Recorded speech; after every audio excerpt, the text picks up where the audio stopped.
Thanks. Really excited to be here. My name is Beau.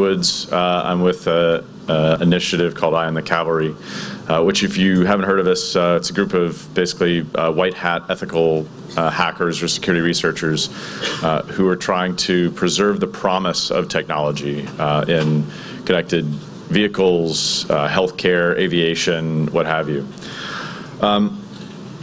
So this is a typical hospital room. This is a natal intensive care unit. And do I need to speak into the mic a little bit more? Okay. Dim the lights. Okay. So this is a natal intensive care unit, and I got my start in cybersecurity working at a hospital. And one of my first few days on the job here, I found that I was getting calls from the NICU because their fetal heart monitors were down. The fetal heart monitors are some of these systems here that are lit up in color. And they were not down because of any network issue or medical issue or reliability issue. They were hacked. So there was banking malware that was trying to steal, grandma's credit card, and it was taking down these devices that are helping save lives. So if you don't know, if you haven't been around a hospital, if these things don't work, it takes about 3 to 5 times as much staff to be able to care for these most vulnerable of the hospital population. So they were basically overwhelmed with not being able to get to all the care that they needed to deliver. So in talking with the hospital, or talking with the medical device maker, they said, "Oh, sorry, we can't fix those devices because if we make any changes to it, including removing the malicious software, we'll have to go through recertification," which is not actually true. Said, "Okay, well, just give me the password and I'll get into it and I'll fix it myself. I know how to do this." I said, "Oh, we can't do that. It's under warranty." Wait a minute. I don't think you know what that word means. So with the help of my boss, we drafted a letter to the hospital administration, said, "Here's the situation, here's our proposed approach, here are the downsides and upsides of it." And they said, "Yep, go ahead, take those actions." So using some hacker tools, I actually hacked these devices, deleted the malware, installed the patch, and got them back up and running. And that was like my first week on the job. So since then, I've realized that there's a whole lot more that we could be doing in areas where human life and public safety are impacted. And I've been hearing in some of the conversations, even just this morning, a lot more people talking about not just security, not just privacy, but safety as kind of a triangle. And if you take any one of those legs out of the triangle, you've broken something fundamental. Because this is what we're really trying to protect. This is the baby, right? This is the human asset in this equation.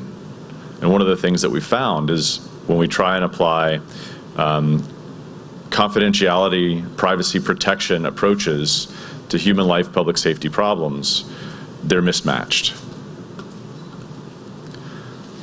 So this is just a little bit more about us. I can make these slides available if you'd like, or I understand it's being recorded. So I won't go into too much detail on this, but just again, a group of security researchers, hackers, white hat hackers, trying to preserve the promise of technology so that we can be better off in the future than we are today. Now, I know videos are maybe not going to play, but if this one doesn't, this is a set of simulations that we ran with some of our friends, including physicians, including the FDA, medical device makers, hospitals. And doctors have a standard protocol where they can look at cases that they've never seen before in real life in a simulated environment. So these are really high fidelity simulations with an actor who comes in playing a part, with a mannequin that they can substitute out when they have to actually cut into people, because that's not a thing you want to do to actors. I'm told it's against the guild rules. And the only person in the scenarios who are unaware is the doctor themselves. So they walk in blind to what's going to happen, and we can run some high fidelity simulations. And so we did so in 2017, again last year. We're going to do some more this year with hacked medical devices. So instead of being like a rare disease, we just put doctors in this situation, because what we had heard from the medical community is no one would ever do that. And if they did, it wouldn't cause any harm. we heard from hackers is actually, yeah, we know how to hack those devices, and if it was hacked, you'd get some bad things to come out of it. So this is the aftermath of one of them. And I've kept it in grayscale because there's a lot of fake blood, but I don't want to freak anybody out. So what we found is that when you take some of the research that's been done on pacemakers and hacking pacemakers and simulate that in a hospital environment, they actually have no other way to stop the hack than to literally cut the pacemaker out of the person, which is pretty terrifying. And talking to the doctors afterwards, they were a little bit shaky, like traumatized from this, because it's super realistic, right? So for a doctor, understanding like you're in this situation where there's literally somebody getting shocked every 60 seconds or so from their pacemaker, that's literally keeping them alive and causing them to die at the same time, you're paralyzed, right? Nothing like this is taught in medical school. So we often hear this, right? No one has ever died from a hacked medical device. But we showed that actually it would happen. Like if there was a hacked medical device, like you would definitely have dead people. So then why have we not heard about it? Well, because doctors don't look. Investigators, if doctors say, hey, take a look at this, send it down to the biomed department, they'll say, we have no idea how to interrogate this. Even if we interrogate it, we don't know how to get the data off. If we get the data off, we don't know how to read it. More often than not, though, the data just doesn't exist. Pacemakers actually have decent data collection, but it's not always for the right things. So we would want different types of indicators, like the integrity of the binary files that it's running, for instance, not just what actions it was taking. And so I don't think we actually know whether or not we've had people die from hacked medical devices, because in most cases it would look exactly like the natural course of the disease, or it would look like some random problem that happens. So we don't have that flag that says this was a hack. We do, however, know that a 4-minute delay in getting patients to a hospital causes statistically significant jump in mortality rate over a 30, 60, 90-day time cycle. And this was a study done a few years ago looking at marathon routes and how they impact ambulance routes around the marathon. So you can take identical sets of patients who have the same issue at a different time, different day, in a different city, and look at whether or not they have higher or lower survivability rates. And what they found is that actually 4.4 minutes makes a huge difference. Now, who remembers WannaCry? About 41% of the UK care delivery system was down for a day to a week. That's a lot more than 4.4 minutes. So where's the death toll? Why don't we know about this? Well, it turns out it takes a while to get data out of these organizations. They don't really want to share that type of information, especially in a situation like this. And then it takes a few years to analyze and go through the rigorous peer review process to get the data published. So we may not know conclusively how many people died in this event for another 4 or 5 years. But I don't think we should stop there. I think we should keep going and assume that based on what we know, we should probably apply better security. This is a report from the Department of Health and Human Services in the United States. So this is a congressionally mandated report. Congress said, we want to know what's going on with healthcare in America, in the cybersecurity healthcare. And this is the headline from the report, right? Healthcare cybersecurity is in critical condition. And I won't go into the details of all of these, but it stems from partly a lack of trained staff, people who know how to do security, working in hospitals, because there's just not enough people. And the people we do have tend to know how to do data protection approaches, not necessarily human life public safety approaches. There's a lot of legacy and old equipment. Some of these things live in the field 20, 25 years before they'll cycle out, especially if it's a large capital purchase and it's the best patient care that hospital can deliver. Why would they take it out of service for a security issue?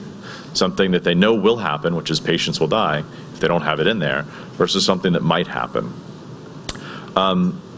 There's also an overconnectivity. So like somebody on the panel earlier said, we took these devices that were always threat modeled to be completely isolated, and we plugged them into the internet. Who thought that was going to end well? And where we've seen one vulnerability can take out hospitals, with WannaCry and with Hollywood Presbyterian, medical devices can have hundreds or thousands of vulnerabilities in them as they're sitting on the hospital floor. So it's a hard problem to try and solve, but I think it's worthwhile. I believe that the single biggest risk to the health of future generations is trust and trustworthiness of care delivery.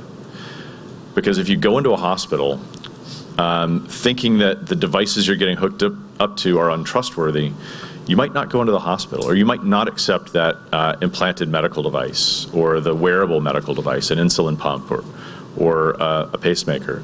And actually talking at the Society of Cardiologists a few years ago, there's a woman who stood up and she said, my patients at the Veterans Affairs Hospital won't get pacemakers because they're afraid somebody's going to assassinate them. This is a true story from this woman, and you can't deny that the fear exists. You can't deny that the actual outcomes could happen, and yet at the same time, they're almost guaranteeing that they'll die earlier because of that fear.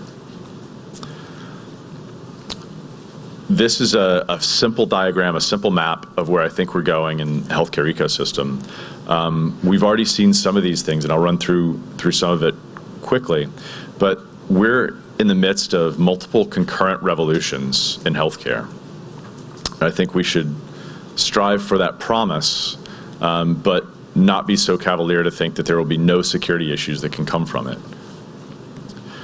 So I'm going to skim through these really quickly, but the whole like sci-fi notion that you could regrow a body part, regrow an organ, people are working on that right now.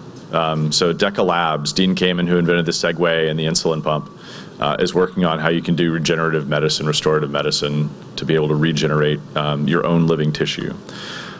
We're going through a revolution in digital biomarkers. So if you can walk into your doctor with 30 days of your heart behavior, they've got a way better baseline than if they see you twice in that same time period to be able to predict issues that you might have. This video works, which is cool. This is the Vinci robot. Anybody heard of this thing? So it's right now sewing up a grape.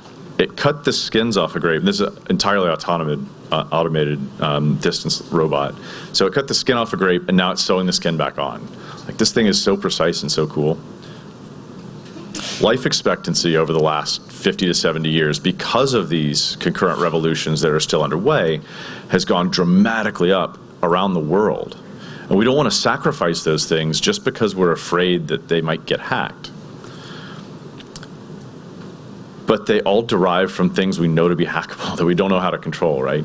So even where we're spending around $1 trillion a year annually on products, services, and people in data confidentiality cases, we're still failing at about 100% of the time, right? Over the past 5 years, like, just about every organization has had some kind of a data breach, some kind of an incident. So using those same metrics and applying them to the healthcare case, do we really want another $1 trillion every 5 years stacked on top of our existing healthcare costs to have about 100% failure rate? I think not. So we're in a situation where we've moved from these decentralized risks to concentrated epidemic risk, where any single outlier on the internet can reach out and touch any other node on the internet. And that sets us up for very high levels of potential epidemic outbreaks of viruses and malicious software, something like WannaCry, like NotPetya, but they can have even more profound impacts as we connect more things to the internet. I already mentioned those stats. Distrust drives people to retreat to less effective methods. And I mentioned the pacemaker story with the Veterans Affairs Hospital, but that's also true in other walks. So insulin or diabetic patients are also turning away from insulin pumps. Not in droves, but a single high-profile case of something happening will cause people to turn away. So I want to do a really quick something fun. Maybe this will take 90 seconds of my remaining 2 minutes. But I want to try a news report from the future. So close your eyes really quickly. Go with me on this. All right, so the year is 2025. We're in a news broadcast on current issues in healthcare as of the year 2025. Okay, open your eyes again. So today, data scientists have learned that their machine learning algorithms that they've been using for over a decade to try and train new diagnostic and treatment cases are flawed. And in the video that you can't see, the training cases were used to predict human walking behavior. What they found is that the best way to walk is to fall over backwards and continually rotate over. Obviously, that doesn't work for humans walking, and we've been using those cases to apply to diagnostics and treatment. There's an ongoing controversy about whether teens who are hacking their implanted ADHD stimulators should be allowed to continue getting themselves high instead of using them for their prescribed treatment. Now, we've known about this research for around 5 years when some of the early trials of ADHD implantable devices showed that the teens were hacking them to get high, and yet the doctors in the medical establishment said, that's okay, no one would ever do that. The controversy rages. Actress Angel Giaffria today was arrested for digitally repairing her prosthetic arm. Her argument is that corporations shouldn't control what she can and can't do with her own body. And just the last slide here. Stuart Brand in 1968, who was a pioneer of the environmental movement and also the computer science movement, said, "We are as gods and might as well get good at it." And there he was talking about our ability to transformatively change the planet. Well, I think today the case is that we are gods and we must get good at it. Again, I'll go back to this quote. Single biggest risk to the health of future generations is trust and trustworthiness of care delivery. Thank you.